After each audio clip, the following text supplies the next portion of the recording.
Good morning students. आज हम राष्ट्रीय आंदोलन का संगठन 1870 के दशक से 1947 तक पढ़ेंगे। उभरता हुआ राष्ट्र। आपने पहले 20 सालों यानी कि 1885 से 1905 में कांग्रेस अपने उद्देश्य और तरीकों के लिहाज से मध्यमार्गी पार्टी थी। उन्हें लगता था कि अंग्रेज स्वतंत्रता और न्याय के आदर्शों का सम्मान करते हैं, इसलिए वो भारत को न्यायोचित मांगों को मान लेंगे। अब क्या था कि 1885 में तो हमारा ये जो कांग्रेस है इसकी स्थापना हुई थी। कांग्रेस की स्थापना कब हुई थी? 1885 में हुई थी, इसीलिए 1885 से स्टार्ट किया यहाँ पे। 1885 में हुई थी और ए.ओ. ह्यूम ने कराई थी। ठीक है, तो ए.ओ. ह्यूम ने कराई थी। तो ये एक मध्यम मार्गी पार्टी थी। जो ए.ओ. ह्यूम थे ये जानते थे कि पहले क्या होता था कि सीधा क्रांति हो जाया करती थी, और क्रांति को अंग्रेज लोग ठीक नहीं मानते थे। तो ए.ओ. ह्यूम जो थे वो थोड़े पढ़े लिखे व्यक्ति थे। उन्होंने सोचा कि इन लोगों को भी क्यों ना पढ़ाया जाए, इन लोगों को भी राजनीति की समझ दी जाए। तो जो भारतीय लोगों को राजनीति की समझ देने के लिए स्थापना कराई गई थी 1885 में। फिर यहाँ पर उनको शांतिपूर्ण ढंग से, भारतीयों को शांतिपूर्ण ढंग से अपनी बात अंग्रेजों के समक्ष रखने के लिए सिखाया गया। तो वो किस किस तरीके से रखते थे? न्यायोचित तरीके से अपनी मांगों को रखते थे। अब हम वो देखेंगे, राजनीतिक मांगे और आर्थिक मांगे। पहला है, विधान परिषदों में भारतीयों को ज़्यादा जगह दो। सिर्फ अंग्रेज ही अंग्रेज मत भरो भाई। जो विधान परिषद है उनके अंदर भारतीयों को भी ज़्यादा जगह दो। परिषदों को ज़्यादा अधिकार दो। जिन प्रांतों में परिषदें नहीं हैं वहाँ परिषदों का गठन करो। परिषद होता क्या है? परिषद में होते हैं थोड़े पढ़े लिखे लोग जो अपने एरिया के लिए कानून व्यवस्था बनाते हैं, कानून बनाते हैं और सरकार से पास करवाते हैं, तो इनको परिषद बोला जाता है। सिविल सेवा परीक्षा। सिविल सेवा परीक्षा कौन सी होती है? वो जो आईएएस ऑफिसर होते हैं, आईपीएस ऑफिसर होते हैं, आईएएस आईपीएस, ये सारे सिविल सेवक होते हैं। कलेक्टर होते हैं ना, कलेक्टर, वो सारे। तो ये सिविल सेवा परीक्षा लंदन के साथ साथ भारत में भी कराई जाए। पहले सिर्फ लंदन में होती थी, अब इतनी दूर कौन जाएगा पेपर देने? सीधा विलायत। और पहले तो मतलब ये लंदन जाना भी मतलब 1-2 महीने वाली बात होती थी कि 1 महीना लग रहा है जी जाने में। क्यों? क्योंकि पानी के जहाज़ों में जाना होता था, तो कौन ही जाएगा। तो इसलिए इस को भी मांग उठाई गई कि ये भारत में कराई जाए। भारत के लिए मतलब भारत के लिए कलेक्टर बनाने हैं, भारत के लिए कलेक्टर चुनने हैं, और वो उसकी परीक्षा कहाँ हो रही है? लंदन में जाके उधर। न्यायपालिका को कार्यपालिका से अलग किया जाए। भाई न्यायपालिका और कार्यपालिका को अलग किया जाए। न्यायपालिका मतलब कोर्ट और कार्यपालिका मतलब संसद भवन, तो इन दोनों को अलग अलग कर दिया जाए। पहले ये दोनों एक ही थे, मतलब न्याय भी वहीं हो रहा है और कानून भी वहीं बन रहे हैं, न्याय भी वहीं हो रहा है, तो बड़ा अजीब होता था। तो आर्म्स एक्ट को निरस्त करना, अभिव्यक्ति व बोलने की स्वतंत्रता होनी देना चाहिए। तो यहाँ पर आर्म्स एक्ट को रद्द करने की बात कही गई थी, और अभिव्यक्ति यानी कि बोलने की जो स्वतंत्रता है उसको भी बनाए रखने की बात बोली गई थी। तो अब यहाँ पे आर्थिक मांगे हैं। लगान कम किया जाना चाहिए, फौजी खर्चों में कटौती की जानी चाहिए, और सिंचाई के लिए ज़्यादा अनुदान की मांग करें। मतलब सिंचाई के लिए जैसे किसी एरिया को ज़्यादा पैसे देने चाहिए कि मतलब यहाँ पे अगर नदी वगैरह नहीं आ रही तो नहर वगैरह बनवाने के लिए काफ़ी पैसा की ज़रूरत होती थी।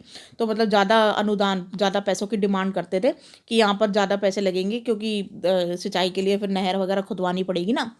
वन कानूनों में सुधार, और विदेशों में भारतीय मजदूरों के साथ दुर्व्यवहार का रोकथाम। अब विदेशों में जो भारतीय मजदूर जाते थे काम करने के लिए, उनके साथ बड़ा दुर्व्यवहार होता था। उनसे मतलब 18-18 घंटे काम लिया जाता था, 16-16 घंटे काम लिया जाता, सोने दिया ही नहीं जाता था उनको। तो और साथ में उनसे मतलब जी तोड़ एकदम मेहनत करवाते थे, खाने को कम देते थे। तो ये इस तरीके की जो दुर्व्यवहार होता था उनसे, वो उसकी रोकथाम के लिए इन्होंने सिफारिश की थी। तो अब ये सिफारिश करने का तरीका क्या होता था परिषदों के द्वारा? इनका उद्देश्य देश की स्वतंत्रता न होकर शासन प्रशासन में सुधार तक ही सीमित था। ये जो कांग्रेस थी शुरुआत में, इसका ये मतलब था कि कांग्रेस की शुरुआत में ये था कि हमें स्वतंत्रता भले ही मत दो, लेकिन हमें हमारे अधिकार दो, हमें ये सब चीज़ें दो जो ये मांग रहे थे कि हमें बोलने की स्वतंत्रता दो, हमारी मांगों को माना जाए सरकार द्वारा, इस तरीके से। उपरोक्त मांगों को करने के लिए अब इनके तरीके, अब ये कैसे किस तरीके से मांगते थे, ये जाकर सरकार को बोलते नहीं थे। यहाँ पर सबसे पहले होता था कि एप्लीकेशन लिखना, आवेदन प्रतिवेदनों द्वारा सरकार तक अपनी बात पहुँचाना। सबसे पहले एप्लीकेशन का प्रोसीजर होता था, ये सब सिखाया गया था। पहले ये किसी को कुछ भी नहीं आता था। पहले क्या होता था, सीधी क्रांति हो जाती थी, अंग्रेज बात नहीं मान रहे, चलो क्रांति करो, सीधा लड़ो जाके। लेकिन ये लड़ना सही तरीका नहीं था। पहले सब, फिर हमें मतलब अंग्रेज़ों के ही तौर तरीके सीखने पड़े कि इनके उसमें क्या तौर तरीके हैं। फिर हमने यहाँ पे एप्लीकेशन का सबसे पहले प्रोसीजर आया कि एप्लीकेशन लिखकर हमें अपनी बात जो है अंग्रेज़ों तक पहुँचानी है। फिर वो पढ़ेंगे, देखेंगे और चर्चा करेंगे आपस में कि हाँ भाई इनकी क्या मांग ये सही है कि नहीं है। अगर सही है तो फिर इनको दे दिया जाता था, मान ली जाती थी मांग। फिर सेकंड है जनमत निर्माण के लिए प्रतिनिधियों द्वारा प्रयास। अब क्या होता था कि एप्लीकेशन में कुछ लोगों के साइन वगैरह भी कराने होते थे कि हाँ भाई हमारी ये डिमांड है। कितने लोगों ने एप्लीकेशन मिलकर लिखी है, एप्लीकेशन एक ही लिखी जाती थी लेकिन साइन उस पर खूब सारे होते थे कि हाँ भाई इतने लोगों ने ये एक ही एप्लीकेशन लिख कर दी है। नेक्स्ट है भाषणों में अंग्रेजी सरकारों और कानूनों की निंदा करके।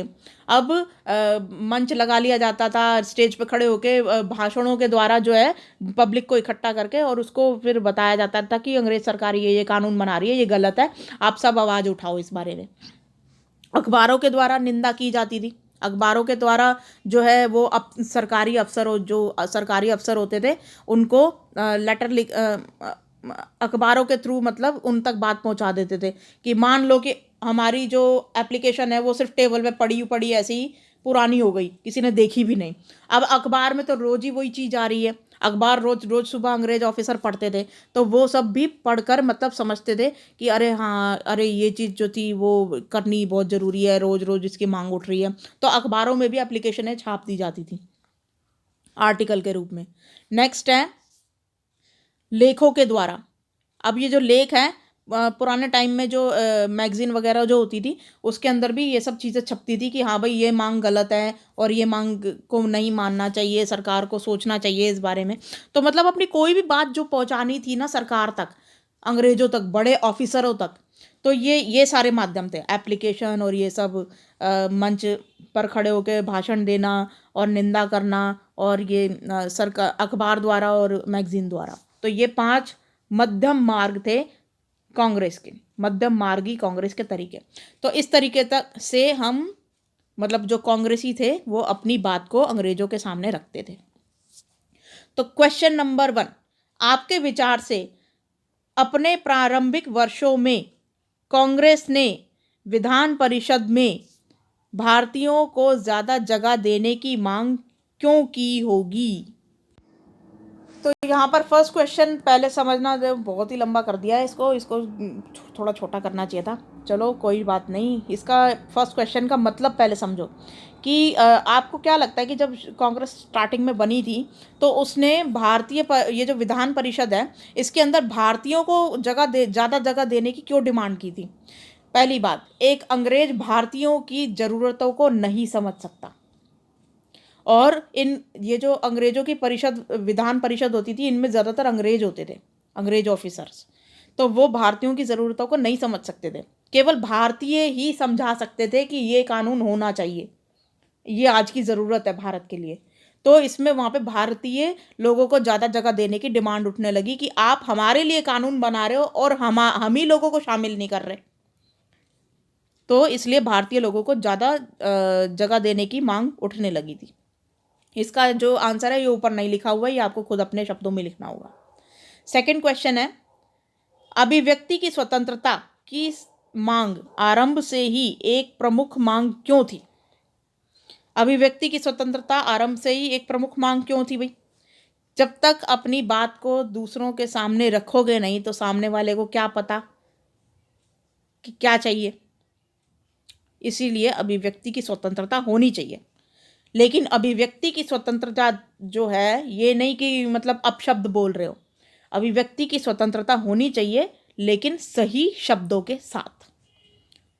तो इसका भी आंसर आपको खुद लिखना है। थर्ड है, आरंभिक वर्षों में अपनी मांगों को रखने के लिए कांग्रेस ने किन तरीकों का सहारा लिया। इन तरीकों का, ये सब आप लिख देना, चाहे तो ऐसे गोले बना बना के लिख देना, चाहे सीधी सीधी लाइनें लिख देना पॉइंट्स में। तो ये थर्ड का आंसर हो जाएगा। फोर्थ, कांग्रेस के प्रारंभिक तरीकों को अपने विचार से मध्यम मार्गी क्यों कहा जाता है, विस्तार से लिखिए। अब ये जो प्रारंभिक तरीके हैं इनको मध्यम मार्गी क्यों कहते हैं? मध्यम मार्गी इसको इसलिए कहते हैं कि ना तो इसमें एकदम ही हिंसा है, मतलब एकदम से लड़ाई झगड़ा तो नहीं हो रहा ना, और ना ही इसके अंदर एकदम ही ढीलापन है। इसमें हम बार बार प्रयास कर रहे हैं और मध्यम मतलब बातचीत के माध्यम से जो है चीज़ों को सुलझाने की कोशिश कर रहे हैं। तो यहाँ पर एकदम ही हम झगड़ा भी नहीं कर रहे और एकदम ही हम आलसियों की तरह बैठ भी नहीं रहे।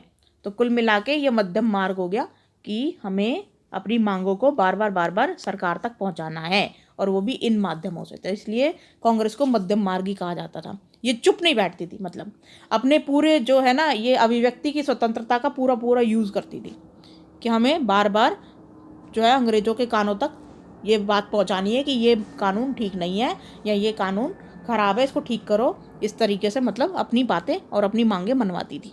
तो इसका भी आंसर आपको खुद ही लिखना होगा। देखो बच्चों, एक बात ध्यान से सुन लो, ये जो 6 क्लास होती है ना उसमें तो जो पैराग्राफ वगैरह ये ऊपर दिए होते हैं ना उनमें ही आंसर साफ साफ लिखे होते हैं, तो हम लोग लिख लेते हैं। लेकिन जो जैसे जैसे क्लासेस बड़ी होती जाती हैं 7th 8th 9th, तो वहाँ पर सोचने और विचार करने के क्वेश्चन ज़्यादा आएंगे, क्योंकि अब आपकी सोच विकसित करनी है। अब आपको लिखा हुआ जो है ना उसमें ऐसे डायरेक्ट नहीं मिलेगा कि पैराग्राफ में, पहले आपको पैराग्राफ पढ़ना होगा, फिर समझना होगा, फिर अपने खुद के विचार जो है ना इन क्वेश्चंस के आंसर में लिखने होंगे हर जगह। अब वही ये छोटे बच्चों के लिए होता है कि 6 क्लास के बच्चों के लिए कि हाँ भाई ये जो है ना ये सामने आंसर लिखा हुआ है इसको टीप दिया। अब जो बड़ी बड़ी जैसे जैसे क्लासेस होती जाएंगी उसमें सोचने की तुम्हारी क्षमता को प्रभावित किया जाएगा, सोचने के लिए आपको मजबूर किया जाएगा और खुद आपको अपने आंसर बना के लिखने होंगे। ये बड़ी क्लासेस में किया जाता है। तो इसलिए अब इस चीज़ के लिए पहले ही प्रिपेयर हो जाओ आप सब। इसलिए मैं बोल रही हूँ कि इनमें से सिर्फ ये थर्ड का आंसर जो है आपको ऐसे ही एज इट इज़ मिल गया, बाकी सब आपको सोचकर अपनी लैंग्वेज में लिखने हैं, फर्स्ट भी, सेकंड भी और फोर्थ भी। बस ये थर्ड वाला का आंसर आपको ऐसे ही दिख गया इसके अंदर। इसलिए इस चीज़ के लिए पहले ही प्रिपेयर हो जाओ 9th 10th में, क्योंकि वहाँ पर सोच के करने वाले जो क्वेश्चन होंगे वो पूछे जाएंगे आपसे। बाकी आई होप ये आज की वर्कशीट आपको समझ में आई होगी। कांग्रेस के तरीके और अपनी मांगे मनवाने के जो शुरुआती तरीके थे जो पहले 20 साल में रहे थे वो आपको समझ में आए होंगे। Thank you.